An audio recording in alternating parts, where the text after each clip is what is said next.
So if you're thinking about building a lake, you're on the fortunate part of where you're at this stage and you've kind of got everything cleared out.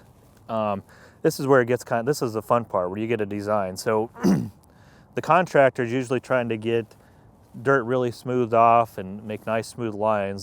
That's what they're good at. The fisheries biologist tries to make the pond look like a bomb went off in the bottom of it. So we get crazy random bumps and humps and structures. We use all that and we put habitat around it to make more of the lake work for us.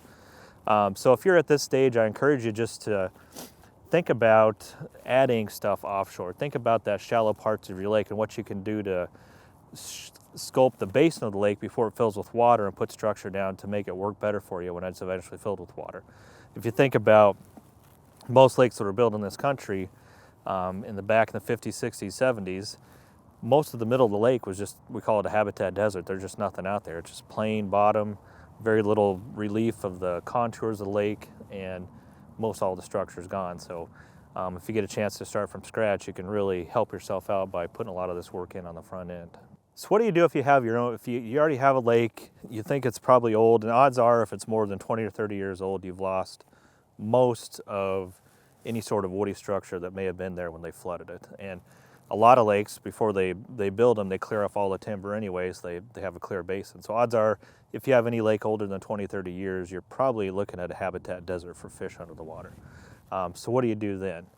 The easiest thing to do, pull your map up on any sort of satellite imagery, Google Earth, pull your lake up and just trace that shoreline and figure out, the simplest thing to do is figure out how many yards of shoreline you have. So on a typical, say, 1 to 2 acre lake, 3 acre lake, we might have 500 yards of shoreline, depending on the shape and size of that lake.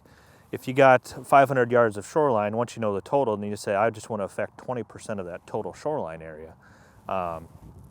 So on a 500, if you got 500 yards, you say, I want to affect about 100 yards of that total. And then you spread that into, 4 or 5 different parts around the lake, 10 yards here, 10 yards there, 10 yards there, until you hit your 20% mark, give or take. And you simply go in, the simplest thing to do, if you got cedars, if you got trees, go buy some artificial structure, some rocks, go to those areas identified you want to improve, and start putting out 10 brush bundles, a couple big rocks, knock a tree down in the water, improve that area, then move down the shoreline to the next one you identified. Do that and replicate that 2 or 3 or 4 times until you hit that 20% mark.